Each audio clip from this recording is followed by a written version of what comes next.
Title দেখে ভাইবেন না যে 2026 শুধু বিএনপির জন্য একটা দুঃস্বপ্নের বছর হবে। 2026 ফ্যাসি বিরোধী সবার জন্য দুঃস্বপ্নের বছর হইতে পারে। আর এই দুঃস্বপ্নে পতিত করার দায় আমাদের সবার কম বেশি থাকলেও মাস্টার অব দ্য সেরিমনি হবে বিএনপি, আমাদের প্রিয় বিএনপি। কেন সেটা আলাপ করে নি। আমি কয়েকদিন আগে একটা ভিডিও করেছিলাম যে বিএনপির কেরা উঠিছে, সেখানে আমি বলছি যে বিএনপি কেন এত নির্বাচন করে। আর সালাউদ্দিন সাহেব কইছে নির্বাচন দেরি করার পিছনে যুক্তিটা কি সেটা দিতে হবে। আমি কইছিলাম যুক্তিটা আমি দেবো। তো কেরা উঠলে বুঝছেন তো কোন কেরা, ওইটাই। ওই কেরাতে মানুষ যেমন উত্তেজিত হয়ে যায়, তেমন বিএনপি 2025 সালে খুব উত্তেজিত হয়ে উঠছে। এই উত্তেজনার স্বপ্ন দোষ হবে 2026 সালে। আমি বানাইয়া কিছু বলতেছি না। বিএনপি মানে জিয়াউর রহমানের আদর্শের বিএনপি আমার খুব পছন্দের দল। আর হাসিনার ফ্যাসিস্ট আগ্রাসন থেকে সবচেয়ে বেশি মাইর খেয়া কিচ্ছু করতে না পারার দল হইল বিএনপি। এরা মাইর খাইছে ছাত্রদের কারণে, আজকে তাদের জীবন বাঁচাইতে পারছে। দেখেন রিজভী ভাই কি বলে। ভেঙে বিশেষ করে স্কুল কলেজের মাসুম বাচ্চারা নিজেদের জীবন দিয়ে রক্ত ঝরিয়ে আমাদের কাছকে মুক্ত করেছে, গোটা জাতিকে মুক্ত করেছে। আমি আজকে সেই সমস্ত মাসুম বাচ্চা, স্কুল কলেজের সে সমস্ত ছাত্র ছাত্রীদের যাদের শহীদী আত্মত্যাগের মধ্যে দিয়ে আজকে গোটা জাতি মুক্তি লাভ করেছে এক ভয়ঙ্কর ফ্যাসিবাদ থেকে, সেই সব শহীদদের প্রতি আমার গভীর শ্রদ্ধা জানাচ্ছি। আমি শ্রদ্ধা জানাচ্ছি যারা পঙ্গুত্ব বরণ করেছে, যাদের চোখ চলে গেছে, যাদের পা চলে গেছে, আমি তাদের প্রতিও শ্রদ্ধা জ্ঞাপন করছে। আর পাশাপাশি আমি একটু বলতে চাই, সারা বাংলাদেশের আজকে গণতন্ত্রের যে বিজয় হয়েছে, এইটা আমাদেরকে, এই উল্লাসকে আমাদেরকে সংহত করতে হবে। আর যখন হাসিনা ছাত্রদের হাতে জয় বাংলা হইল, তখন বাইর হইয়া বাঘের মতো গর্জন করা এই দলের নাম হইতেছে বিএনপি। যারা এদের জীবন বাঁচাইলো, যাদের জন্য খালেদা জিয়া আজকে তার ছেলের বাসায়, যাদের আত্মত্যাগে আজকে বিএনপি নেতাদের এত লম্ফজম্প, তারাই নাকি আবার আন্দোলনের মূল মাস্টার মাইন্ড। বাংলাদেশের মানুষকে 16 বছর ফ্যাসিবাদের থেকে বাঁচানো কি করছে বিএনপি? বাঁচাতে পারছে? 1/11 ঘটানো বন্ধ করতে পারছে? তখন তো ক্ষমতায় বিএনপি জামাত পারেনি। বাংলাদেশের উপরে যাইতে বসে ফ্যাসিবাদী শাসন, এইটা থেকে মুক্ত করার জন্য বিএনপি কি করছে? তা ওনারা বলেন ওনা মাস্টার মাইন্ড। তা অনেকের মধ্যে একজন না, অন্যতম না, একমাত্র মাস্টার মাইন্ড। শুনেন, 16টি বছর ধরে বিএনপিকে নিশ্চিহ্ন করতে চেয়েছে হাসিনা, আর জনাব তারেক রহমান কি বিচক্ষণতার সঙ্গে বিএনপিকে রক্ষা করেছে। শুধু রক্ষা করেছে এটা বললে ভুল হবে।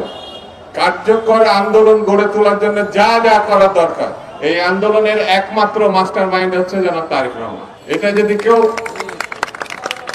ব্যাখ্যা করে বোঝাতে হয় তাকে, তাহলে একটু অসুবিধা। এই কথায় এখন আর হাসি পায় না। আমি হাসি কি করুম, পাবলিকই তো হাসতে হাসতে শেষ। তো বিএনপির কাছে আমার প্রশ্ন, আপনারা যদি আন্দোলনের মাস্টার মাইন্ড হবেন, তাহলে আপনাদের 31 দফার একটা দফাতেও এই জুলাই আগস্ট বিপ্লবের আন্দোলনের শহীদদের আহতদের নিয়ে কোনো দফা নাই কেন? 1971 মুক্তিযোদ্ধাদের নিয়ে তো 21 নম্বর দফা আছে। তাদের তালিকা করবেন, স্বীকৃতি দেবেন। 2024 স্বীকৃতি কোথায়? তাদের পুনর্বাসন কোথায়? ভুলে যান না, এটা আপনাদের 2001-2006 অ্যানালগ দেশ না, এটা প্রযুক্তির বিশ্ব। নির্লজ্জভাবে আন্দোলনের ক্রেডিট নিবেন, আবার এইভাবে ধরা খাইবেন, আবার ক্ষমতায়ও যাইবেন। এত খাইতেছেন কেন বাবারা? খাইবেন ভালো কথা, খাওয়ার জন্য তো চাষাবাদ করা লাগে। ছাত্রদের কি হালের বলদ পাইছেন যে তাদের ময়দা খেতে চাষ কইরা ক্ষমতা যাওয়ার স্বপ্ন দেখবেন? এই স্বপ্ন আপনার স্বপ্ন দোষ হবে 2026 সালে। চলেন দেখি কেন। 2026 বাংলাদেশের জন্য খুবই জটিল, খুবই কঠিন, খুবই অনিশ্চিত একটা বছর হবে। বাংলাদেশের মানুষকে হাসিনা সরকার উন্নয়নের যে মূলা দিছিল, ওই মূলা ক্ষেত দেখা 2021 সালে আমাদেরকে অনুন্নত রাষ্ট্র থেকে উন্নয়নশীল রাষ্ট্রের মর্যাদা দেওয়া হয়েছিল। মর্যাদা না, কিন্তু এই উন্নয়নশীল রাষ্ট্র হিসেবে বাংলাদেশের জন্য অপেক্ষা করতেছে কি কঠিন চ্যালেঞ্জ। সব চ্যালেঞ্জের কথা আজকে কমু না, তবে আমরা মাঝে মাঝে বিএনপির এইভাবে পরীক্ষা নেব। আপনাদের প্রথম চ্যালেঞ্জ হলো না, সব চ্যালেঞ্জের কথা আজকে কমু না, আজকে কয়েকটা চ্যালেঞ্জের কথা কমু, বাকিগুলো খুঁজে বের করেন। আপনারা তো বহুত বুঝেন, সবার থেকে বেশি বুঝেন। আমাদের প্রথম চ্যালেঞ্জ হলো 2026 সাল থেকে আমরা ইউরোপিয়ান বাজারে জিএসপি প্লাস পাবো না। জিএসপি হইলো সেই মেকানিজম যেটা দিয়ে ইউরোপিয়ান বাজারে আমাদের পণ্যের, বিশেষ করে গার্মেন্টসের শুল্কমুক্ত প্রবেশ নিশ্চিত করা হয়। এর মধ্যে অন্যতম হইল তৈরি পোশাক শিল্প। 2026 সালে জিএসপি প্লাস পাওয়ার অন্যতম শর্ত হইল সুশাসন, কলকারখানার শ্রমিকদের অধিকার নিশ্চিত করা। সুশাসনের কথা কইলাম না, ওইটা আপনারা কেমন পারবেন সেটা 2001-2006 সালের কথা মনে আছে, কিন্তু কলকারখানার শ্রমিকদের অধিকার নিশ্চিত করতে আপনারা যে পরিকল্পনা দরকার সেটা আপনাদের নাই। কেন জানেন? আপনারা হলেন ব্যবসায়ী আর বুর্জাদের নিয়ে তৈরি দল। গরিব মানুষরা রক্ত দেয় আর বড় লোকরা মাখন খায়। আপনাদের যারা জনগণের সাথে সম্পৃক্ত ছিল তাদের কি অবস্থা আমি একটু পরে দেখাবো। হ্যাঁ, কি অবস্থা বের করে দেন, নয়তো মেরে ফেলে, পিঠে মরে যায়, বনে বাজারে ঘুমায় বেড়ায়। ঢাকায় এসে রিক্সা চালাইছে যে সমস্ত লোকেরা, দারোয়ান হয়েছে, পাঠাওয়ে কাজ করছে, তাদের কোনো খবর থাকে না। সবাই আইসা তখন টেকার লোভে জড়া হয় আশেপাশে, অর্থলোভী এলিট। আর এই রাসেলের মতো লোকেরা আপনাদের দলে ফিরতেছে, নতুন এসাম হয়ে উঠতেছে। আপনাদের এক্সাম্পল দিই, আপনাদের তৃণমূলের নেতা কর্মীদের কি অবস্থা, আপনাদের যুব দলের নেতারে আর্মি পিটায় মেরে ফেলাইলো, দেখছেন বাচ্চাগুলোর কি অবস্থা, অথই পাথারে পড়ছে এই পরিবারটা। ভাই এই দলের রাজনীতি করেন, এই দলের আমার পেজে ঝাঁপায় পড়েন জিজ্ঞাসা নিয়ে, এই পরিবারের খোঁজ দিয়ে আমাকে জানান, এই পরিবারের সব দায়িত্ব আমি নেব। জি না, আমার টাকা নাই, আমি বড় লোক কেউ না, আমার বাপের জমিদারি ছিল না, ভিক্ষা করবো সবার কাছে, আমার ভিক্ষা দিতে কোনো গ্লানি নাই। একটা লোক সারা জীবন বিএনপির রাজনীতি করে গেল, আর্মির পিটানিতে জীবন গেল, তার পরিবারকে বাঁচানোর জন্য পিনাকি ভিক্ষা করবে, আর পিনাকি শেষ জীবনে অপবাদ নেবে যে ভিক্ষা করার টাম করে কোটি কোটি টাকা আত্মসাৎ করেছে। আমি এগুলো জানি, হ্যাঁ এগুলো জানি, এটাই বাংলাদেশ। হ্যাঁ বুঝছাও। যাই হোক, আমার খোঁজ দিয়ে এই পরিবারের দেখভাল করার দায়িত্ব যেন আমাকে দেন খোদাতালা, এই তৌফিক যেন দেন, ওনার পরিচয়টা দিয়েন, আমার সাথে যোগাযোগ করে দিন। এই বিএনপিতে অলিগার ভিড়তেছে না, এদের টাকা কামানোর একমাত্র উপায় হইল শ্রমজীবী মানুষের শোষণ। এরা তো শ্রমিকদের বেতন দিবে না, কলকারখানায় উন্নত কাজের পরিবেশ তৈরি করবে না, কারণ এইগুলা করলে তো টাকা কামাবে কেমনে। তাই আমরা বিএনপি ক্ষমতায় আসলে জিএসপি প্লাস পাবো না, লিখে রাখেন। আর আমরা ইউরোপিয়ান বাজারে আমাদের যে অ্যাডভান্টেজ ছিল, পণ্যের যে অ্যাডভান্টেজ ছিল, আমরা যে দাম দিতে পারতাম সেটা আমরা দিতে পারবো না, সেটা হারাবো, লিখে রাখেন। আর একটা চ্যালেঞ্জ হলো 2026 সাল থেকে আমাদের উপর আন্তর্জাতিক কপিরাইট আইনের প্রয়োগ শুরু হবে। এ মানে কি জানেন, সবকিছুরই কপিরাইট আছে, বুঝছাও, সবকিছুর ওই কপিরাইটের ফি দিতে হয়। বইয়ের যেমন কপিরাইট থাকে, আমি অবশ্য বইয়ের কপিরাইটের ফি পাই না, আমি কপিরাইট ছেড়ে দিচ্ছি, সেজন্য দেখেছেন না মেলা বই আবার ছাপা হয়ে খালি বিক্রি হয়, কিন্তু এটা পয়সা কালে আমি পাই না। এইরকম কপিরাইট আছে পৃথিবীর সব জিনিসের উপরে, ওষুধের উপরে আছে। এই কপিরাইটের যখন প্রয়োগ শুরু হবে তখন ওষুধের কপিরাইটের ফি আমরা এখন দেই না, সেজন্য আমাদের দেশে ওষুধের দাম কম। এই কপিরাইট আইন প্রয়োগ শুরু হইলে প্রথম ভিকটিম হবে আমাদের ওষুধ শিল্প। আজকে গরিব মানুষ যে ওষুধ 10 টাকা দিয়ে কিনে খাইতেছে, তার দাম হবে 500 টাকা। আমাদের তখন ওষুধ উদ্ভাবনের যে সূত্র, তার জন্য রয়্যালটি দিতে হবে, কপিরাইট ফি দিতে হবে। অলরেডি আসন্ন দাম বাড়ার সাথে মানুষের অভ্যাস তৈরি করে নেওয়ার জন্য IMF ওষুধের দাম বাড়ানোর জন্য পরামর্শ দিয়েছিল এবং ভ্যাট প্রয়োগ করছিল। আমরা দাম বাড়িয়ে দিয়েছি, সরকার তাৎক্ষণিক সিদ্ধান্ত বাতিল করছে, আমরা ধন্যবাদ জানাই। অবশ্যই এইরকম জনমুখী সিদ্ধান্ত বিএনপি নিতে পারবে না, কারণ তাদের তো ব্যবসায়িক লাভকে টাকা কামানোর ধান্দা করে দিতে হবে। অর্থাৎ বিএনপি ক্ষমতা আসলে 2026 সালে ওষুধ রপ্তানি বাদ দেয়, দেশের মানুষকে কম দামে বা এখনকার দামে ওষুধ সরবরাহ করতে পারবেন না। আপনারা দেখেন আব্দুল মুক্তাদির কি বলেন, উনি ইনসেপ্টা কোম্পানির মালিক, আমার কালে বস ছিলেন ক্ষুদ্রকালে।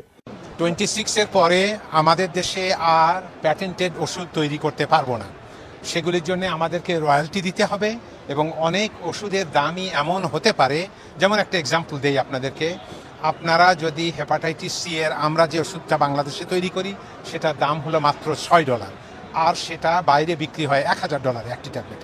তাহলে আমরা যেটা $6 বাংলাদেশে দিচ্ছি, ওটা $1000 তো মানুষ খেতে পারবে না, এবং একটা ট্রিটমেন্ট হলো 87টা ট্যাবলেট খেতে হয় একবারে। তো বাংলাদেশের কোন লোক হেপাটাইটিস সি হলে পারে $87,000 দিয়ে এটা খেতে পারবে? দেখেছেন কি ধাইয়া আসতেছে।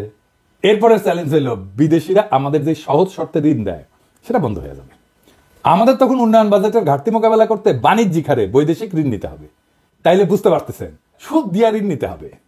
ওই টাকাটা আমরা কেমনে পাবো? ওই টাকাটা উপার্জন করবো কত? উপার্জন করে তো সুদ শোধ দিতে হবে। আভ্যন্তরীণ অর্থনৈতিক সক্ষমতা তৈরি করে তারপরে ওই সুদটা শোধ দিতে হবে। এটা কেমনে করবেন আপনারা জানেন? আপনাদের কাউন্টারে তো কোনোদিন এইসব নিয়ে কথা কইতে দেখি না। এসব ফাও মজা করার দিন শেষ। বিএনপির যারা ভাবতেছেন যে ক্ষমতা এসে 16 বছরে ক্ষুধা মিটাবেন, তাদের জন্য এক বালতি সমবেদনা রইল।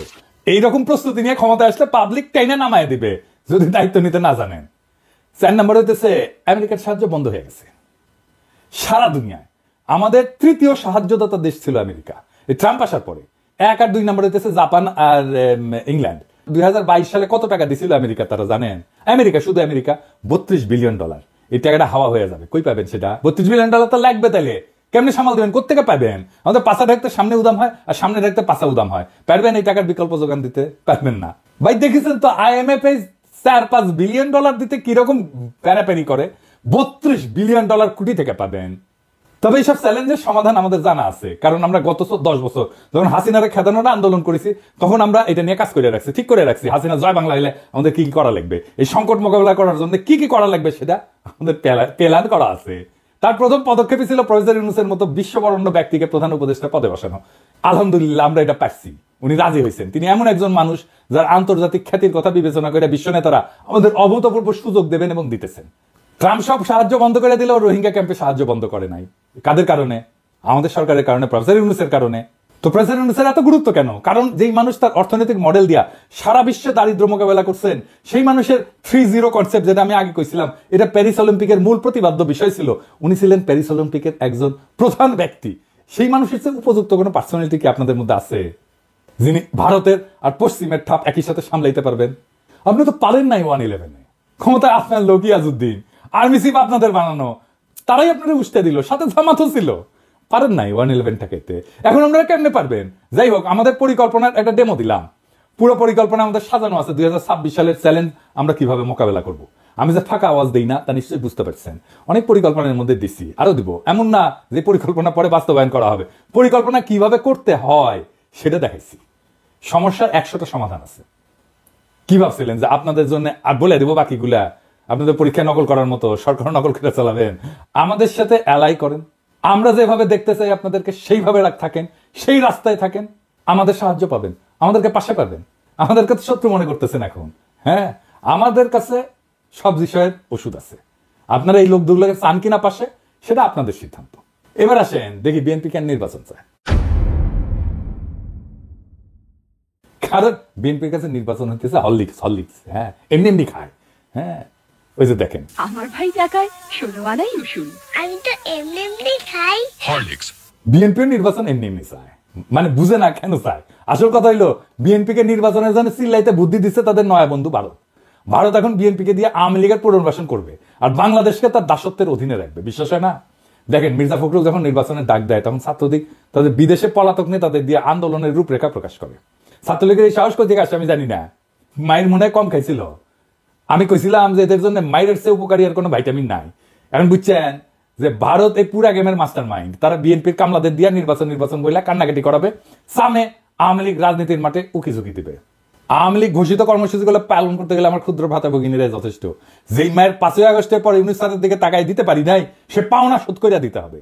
আর বিএনপিরে কইতেছি, ভারত আওয়ামী লীগের সাথে যে বাসা করতেছে ওইখানে আপনারা কাবাব মে হাড্ডি, ওইখানে আপনাদের কোনো জায়গা নাই।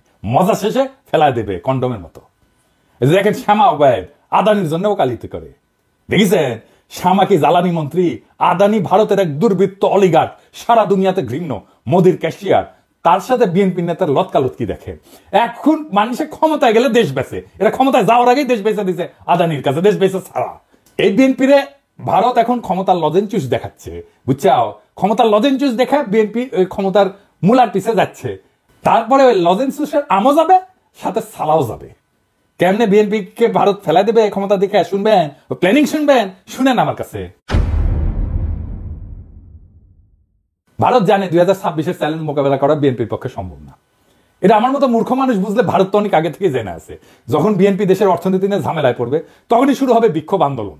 এই আন্দোলন হবে একেবারে তৃণমূল থেকে। মানুষ খেতে পারবে না তো, চাকরি থাকবে না তো, মানুষ দলে দলে রাস্তায় নেমে আসবে তো। লোকে বৈঠা নিয়ে আওয়ামী লীগ কি তাণ্ডব করেছিল মনে আছে না? এখন যে পুলিশ আছে, পুলিশে পুরে রেতো হাসিনা। পুলিশ চুপ করে দাঁড়িয়ে থাকবে। 1-11-এর টাইমে যেমন আসিল ওই মীর জাফরের সেনাবাহিনীর মতো। ছাত্রলীগ যুবলীগ গর্ত থেকে উঠায় আন্দোলনে জয়েন দেবে, আর আমার হাসু চুপ কইরা ঢুকে পড়বে।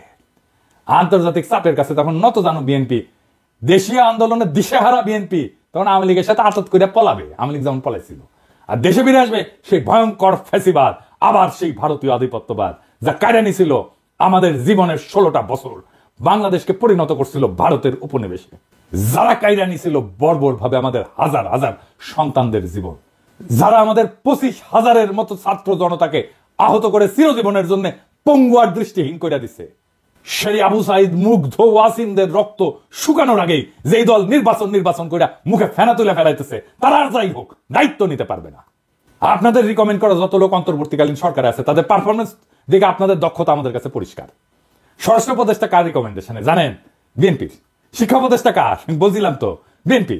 এই খারাস বিদেশে কোনো অনুষ্ঠানে যায় না। 5ই আগস্টের পর বাংলাদেশের শিক্ষাঙ্গনে সবচেয়ে বেশি ঝামেলা হয়েছে। ছাত্ররা আন্দোলন করছে তাদের অধিকারের জন্য, আর আওয়ামী লীগ তাদের ন্যায্য অধিকারের আন্দোলনের নাম দিছে সন্ত্রাসী কর্মকাণ্ড। প্রফেসর ইউনূস দায়িত্ব আসার পর সবার আগে উচিত ছিল বিদেশি সহযোগীদের কাছে শিক্ষাঙ্গনের স্বাভাবিক পরিস্থিতি তুলে ধরা এবং সকল দ্বন্দ্বের সমাধান করা।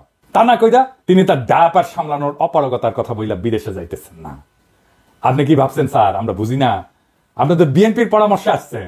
ইউনূস স্যারের সরকারের ভাবমূর্তির জন্য কাজ করলে তো আপনার আসল লক্ষ্য পূরণ হবে না। বিএনপির 31 দফা দেখে তো মনে হয়েছে তারা শিক্ষাঙ্গনের সমস্যাটাই বুঝেন নাই। বুঝলে তো আর বই বিতরণ, শিক্ষাঙ্গনের বিরোধ এগুলোর সমাধান আগে থেকেই করতেন। ছাত্র সংসদ নির্বাচনগুলোর কথা বলছি, বিশ্ববিদ্যালয়গুলোতে বিএনপি বাগড়া দিচ্ছে, ছাত্রদল বাগড়া দিচ্ছে। কেন? কারণ ছাত্রদল জিততে পারবে না বড় বড় বিশ্ববিদ্যালয়গুলোতে। আপনারা তো নিজের স্বার্থ ছাড়া আর কিছু বুঝেন না, নিজের খুবই সংকীর্ণ স্বার্থ। ছাত্রদের স্বার্থ তো আপনাদের কাছে নাই, তাহলে তো আপনারা সংসদ নির্বাচনের কথা মেনে নিতেন। করতে চাচ্ছেন না কেন সংসদ নির্বাচন? বাগড়া দিচ্ছে কেন ছাত্রদল? তার মানে তো আপনারা পারবেন না, এটা হারে যাবেন। হারবেন যে জন্য, সেই জন্য আপনি ছাত্র সংসদ নির্বাচন হইতে দিবেন না। নির্বাচন করছেন, ম্যান্ডেট করছেন, গণপরিষদের নির্বাচন করেন, আমরা সবাই বলতেছি, সেটা তো করবেন না। কারণ ওখানে নতুন সংবিধান বানাইতে হবে, সেটা তো করতে চাচ্ছেন না। গণপরিষদের নির্বাচন করেন, ম্যান্ডেট নেন, আপনারাই করেন, আপনারাই আসেন, সেটা করবেন না। যারা বিপ্লব করলো, যারা দেশটাকে রক্ষা করলো রক্ত দিয়া, তাদের প্রতি আপনাদের পর্বত প্রমাণ ঘৃণা, শত্রু বানায় ফেলছেন তাদেরকে। আপনার 31 দফা দিচ্ছেন, এটা নিয়ে একটা ভিডিও দিব, দাঁড়ান। দিতেছিলাম না নেহায়ত মায়া করে, এতদিনের রাজপথের সহযোদ্ধা কেমনে কঠোর কথা কই। কিন্তু আপনারা এমন ভাবে অন্তর্বর্তীকালীন সরকারের উপর ঝেপে পড়েছেন যে না দিয়া তো উপায় নাই। 71 টিভিতে যাইয়া রুমিন ফারানা এই 71 টিভির দুর্বৃত্ত আওয়ামী ফ্যাসিস্ট এনা বলা সেটা বদমাইশের সাথে বৈশা কেমনে শফিকের সাথে কথা বলে শুনেন। ব্যর্থতা কি দেখলেন? আমি তো এটা ব্যর্থতা অনেকগুলো ডেটা আছে, সব জায়গায় সফল হওয়া যায় না। না ব্যর্থতা কিছু অংশ স্বীকার করবেন না, জার্নালিজম করেন। না ব্যর্থতা কিছু অংশ মানে 100 তে 100 পেতে চান, 100 তে 100 না। আমি এটা বলছি না, আমি 90 বলি না। কিছু জায়গায় ব্যর্থতা আছে, কিন্তু আপনাদের উপদেষ্টা তো নিজেকে নিজে মার্কিং করার সময় 3-4 দিতে পারছেন না 10 এ। আমি জানি না, আমি চিফ অ্যাডভাইজারের অফিসকে রিপ্রেজেন্ট করে আমি সেই আলোকে বলছি। ওকে, দেখেছেন 71 টিভির সাথে বিএনপি এক হইয়া গেছে, দেখছেন? শফিক তো ভদ্র মানুষ, ছোটখাটো মানুষ। আমি যদি ওটা থাকলাম ইনি না, তোরে তুলে থাকনা মারলাম ইনি, অ্যাঙ্করের বাচ্চা, তোর অ্যাঙ্করগিরি আমি শিখাই দিলাম নি। মাথা 71 টিভি তো ভাঙে চুরে ফেলছিল, ওটা বুলডোজারে কেন ঘুরাই দেয়নি? দেখেছেন এই সমস্ত? এখন দেখেছেন তো সব জায়গায় এই আওয়ামী দুর্বৃত্তগুলোর সাথে, ফ্যাসিবাদের এনাবেলারের সাথে বিএনপির খাতির দেখেন একসাথে ঝাঁপে পড়েছে শফিকের উপরে। জনতারে চাটায়েন না, আপনাদের কিন্তু ভারতেও জায়গা হবে না, মনে রেখেন কথাটা। অবশ্য আপনাদের মধ্যে রয়্যাল এজেন্ট যারা আছে তাদের জায়গা দিতে পারে। আলতাফ সাহেব তো বলছে বিএনপির মধ্যে রয়্যাল লোক আছে, জানেন তো? দেখেন ওই কি বলছেন। বিএনপির কিছু লোক আছে যারা আননোন না, নূতন না, পুরানা, নন রয়্যাল এজেন্ট। নন রয়্যাল এজেন্ট তারা এই দেশে যদি 100 টাকা কামাই করে 90 টাকা তারা ইন্ডিয়াতে পাঠায়। এই এজেন্টের একাধিক এজেন্টের নাম আমি বলতে পারি। আমি তো ঢাকায় থাকি, পটুয়াখালীও থাকি, কলকাতায় সল্টলেকে বাড়ি আছে, সোনার দোকান আছে, হোসিয়ারি আছে, তারপরে পেট্রোল পাম্প আছে, তারপরে এটাকে কি বলে এই যে কমিউনিটি সেন্টার আছে। বাসায় গেলে পরে আপনি বাংলাদেশি পাসপোর্ট পাবেন, আপনি ইন্ডিয়ান পাসপোর্ট পাবেন, আপনি কানাডিয়ান পাসপোর্ট পাবেন। তো রোয়ান্ডা থেকে অসুবিধা আছে নাকি? বিএনপির একজন শীর্ষ নেতা এই কথা বলছে, আমি বলি নাই। বিএনপির কোনো জবাব আছে? এবার আসেন আলাপ করি 2026-এর বিপর্যয় থেকে বাংলাদেশকে রক্ষার উপায় কি।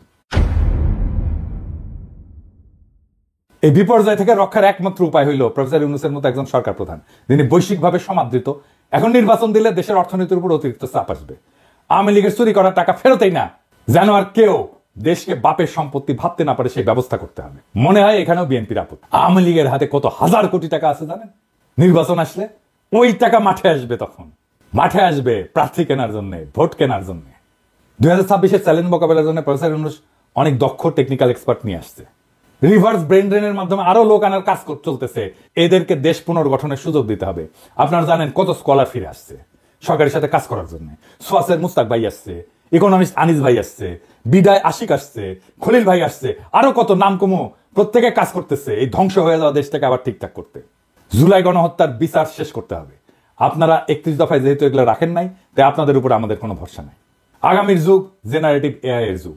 আমাদের তথ্য প্রযুক্তি খাতে অনেক দক্ষ লোক দরকার। হাসিনার চুরির অত্যাচারে এমন দক্ষ যত লোক দেশ থেকে চলে গেছে, তাদেরকে আবার আমরা ফিরে আনবো। বাংলাদেশের তরুণ ইমরান যে স্ন্যাপচ্যাটের মতো কোম্পানির সিইও, ওইরকম অনেক লোক আমরা দেশে আনার কাজ শুরু করব। তাদের মাধ্যমে গড়ে তুলবো আমাদের পোস্ট জুলাই রিকভারি ফোর্স, যারা দেশের পুনর্গঠনে কাজ করবে। আর তরুণদের নেতৃত্বে হবে সংস্কার। দেশে একটা অন্য গতি আসবে। সাধারণ মানুষ থেকে শুরু কইরা বিনিয়োগকারী পর্যন্ত সবাই প্রফেসর ইউনূসের উপর আস্থা রাখে, এবং তখন সেই আস্থা আরো দ্বিগুণ হবে। প্রফেসর ইউনূস নিজেই একটা বিশাল ব্র্যান্ড। আমরা ওনারে মুফতে পাইছি, ওনার কাছ থেকে আমাদের সবটা নিতে হবে। উনি যা দিতে পারেন। আমরা অনেকদিন পরে এমন একজন রাষ্ট্রপ্রধান পাইছি যারা নিয়ে আমরা গর্ব করতে পারি। ওনার নেতৃত্বে আমরা দেশের হারানো অর্থনৈতিক সক্ষমতা ফিরে না আসা পর্যন্ত উনারে হারাইতে চাই না। ওনার সরকারের অনেক দুর্বলতা আছে, কিন্তু প্রফেসর ইউনূস একাই 100 ওনাদের শান্তি মতো কাজ করতে দেন। আমরা আগায় যাব দুর্বার গতিতে। তবে ইউনূস স্যারকে আপনাদের অনুরোধ, দয়া করে যোগ্য, উদ্যমী, আধুনিক বিশ্ব সম্পর্কে ধারণা আছে এমন তরুণ লোকদের নেন আপনার সরকারে, বুড়া খাটাসগুলোকে বাদ দেন মেহরবানি করিয়া। আর বিএনপি এই জন্যই কথা বলার সুযোগ পাচ্ছে, এই জন্য নির্বাচন করে তর পাচ্ছে। বিএনপি নেতাদের জন্য আমার একটাই মেসেজ, আমি যে চ্যালেঞ্জগুলোর কথা বলছি, সংস্কারের কথা বলছি, 31 দফায় জুলাই অভ্যুত্থানের কথা না থাকার কথা বলছি, এগুলোর উত্তর দিয়ে দয়া করে নির্বাচনের কথা বলবেন। সক্ষমতা না দেখা আমরা আর কাউরে ভোট দিব না। কিভাবে আপনারা সরকার চালাবেন, কিভাবে মানুষকে অর্থনৈতিক মুক্তি দিবেন, কিভাবে উন্নয়নশীল দেশের চ্যালেঞ্জ মোকাবেলা করবেন, কিভাবে জুলাইয়ের আহত আর শহীদদের সম্মান জানাবেন, তা পূর্ণ রূপরেখা আকারে প্রকাশ করেন। জাতির কাছে আপনাদের প্রতিশ্রুতি দেন, আমরা তখন বিবেচনা করব আপনারা নির্বাচন করার যোগ্য হয়েছেন নাকি হন নাই। তার আগে নির্বাচন করলে আমাদের প্রতিবাদ চলবে। আর আমরা কিন্তু না যাই না কথা বলি না, তথ্য প্রমাণ নিয়ে কথা বলি। আমরা যদি কথা বলা শুরু করি, আমাদের বিরোধী বানায়েন না, আমাদের শত্রু বানায়েন না, আপনাদেরই ক্ষতি। জনগণ আর মার্কা দেখা ভোট দেবে না, মানুষকে বলদ ভাইবেন না। জনগণ ভোট দেবে যোগ্য এবং দক্ষ প্রার্থীকে। ভোটের আগের হিসাব আর চলবে না, টাকা দিয়া ভোট কেনা যাবে না। আপনাকে আপনার দলের অবস্থা একটু বলি, হ্যাঁ, কিছু মনে করেন না, পার্সোনালি নিয়েন না, কারণ এগুলো কেউ বলবে না, এই বান্দাই বলবে একমাত্র। আপনাদেরকে আমি আমার বগুড়ার আপনাদের দলের একটা চিত্র দিই। আমি এইভাবে এই লেভেলে যাই না, কিন্তু বগুড়া তো আমার জন্মভূমি, আমার নারী পোতা আছে। আর বগুড়া হইতেছে সেই বগুড়া, যেই বগুড়া বিএনপির পূর্ণভূমি, জিয়াউর রহমানের জন্মস্থান। তো বগুড়া তো বিএনপির জন্য পূর্ণভূমি হওয়ার কথা, তাই না? এখানে মডেল বিএনপি থাকবে, এখানে বিএনপির জেলা কমিটি হবে, একটা মডেল কমিটি, যা সারা বাংলাদেশের মানুষ দেখবে আর বলবে ওয়াও কি চমৎকার কমিটি, কি সুন্দর কমিটি। এইখানে তো বিএনপির কিছু দরকার নাই, এখানে তো এমনি মানুষ বিএনপি করে রে ভাই। এইখানে তো বিএনপির মাস্তান পালার দরকার নাই, এখানে তো ম্যানেজ করার দরকার নাই, এখানে তো মাফিয়া পালার দরকার নাই, এমনি বগুড়ার মানুষ বিএনপি করে। বগুড়ার মানুষের নিঃশ্বাসে বিএনপি। এইখানে আপনি নেতা কি দিচ্ছেন আমরা দেখি, হ্যাঁ, নেতা কি দিচ্ছেন? রেজাউল করিম বাদশা বগুড়া জেলা বিএনপির বর্তমান সভাপতি, সাবেক বগুড়া পৌরসভার মেয়র। বাদশার ছোট ভাই আছে কয়েকজন, 1 নাম্বার হইতেছে টোকন, মোহন, খোকন, নয়ন, জয় এবং দীপন। আমরা একে একে প্রত্যেকের আমলনামা দেখি। টোকন সাবেক 2 বারের প্রেস ক্লাবের সভাপতি, একবার বগুড়ায় এমপি ইলেকশন করছে আওয়ামী লীগের মনোনীত প্রার্থী হিসেবে। কিছুদিন আগে বিভিন্ন জনের কাছ থেকে টাকা চাঁদা টাদা নিয়ে সংসার চালিত। টোকনের এক ছেলে খুনি এবং চাঁদাবাজ, মাশাআল্লাহ। 2 নাম্বার মোহন, বগুড়া জেলা আওয়ামী লীগের সাবেক সহসভাপতি, বগুড়ায় প্রায় 40টা খুনের সাথে পরোক্ষ এবং প্রত্যক্ষভাবে জড়িত। খুনি, চাঁদাবাজ, দখলবাজ এবং নেশাখোর। বগুড়ায় যে কত বাড়ি সম্পদ দখল করছে তার ইয়ত্তা নাই। কোটি কোটি অবৈধ টাকার মালিক। যুবলীগের লিটন পোদ্দার, আলহাজ, মুস্তাকিম, মতিন, আদিল, করিম, এরকম অসংখ্য খুনির গডফাদার। ওর মেয়ের জামাইও খুনি, মেয়ের জামাই পলাতক আছে মালয়েশিয়া। মোহন পলাতক, ইন্ডিয়া থাকে, ইন্ডিয়াতে আবার বাড়িও আছে মাশাআল্লাহ। 3 নাম্বার খোকন, দিনরাত নেশা করে, ফেন্সিডিল, গাঁজা, আফিম সবই খায়, আবার মাঝে মাঝে তাবলীগও করে, কি একটা অবস্থা। 4 নাম্বার নয়ন, 3 বারে বগুড়া প্রেস ক্লাবের সভাপতি, মাশাআল্লাহ, লেখাপড়ায় খুবই ভালো, শুধু এইচএসসি পাস, এর উপরে আর পাস দিতে পারেনি, বর্তমানে পলাতক। 5 নাম্বার জয়, শহর যুবলীগের সভাপতি, হিরোইন খোর, রাত হইলে বাসা ফেরার জন্য রাস্তা দিয়ে হাঁটতে পারে না, এমনই দুলে সে দেওয়াল ধরে ধরে রাত হইলে হাঁটে।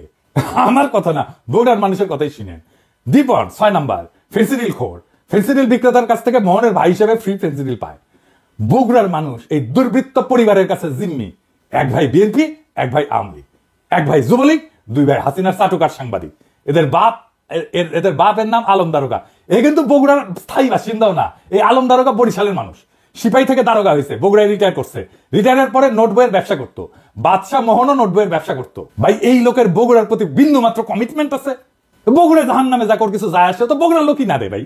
এই বাদশাহ 5ই আগস্টে বহু আওয়ামী লীগ যুবলীগ নেতার কাছ থেকে টাকা নিয়ে তাদের সম্পদকে রক্ষা করছে, তাদেরকে রক্ষা করছে।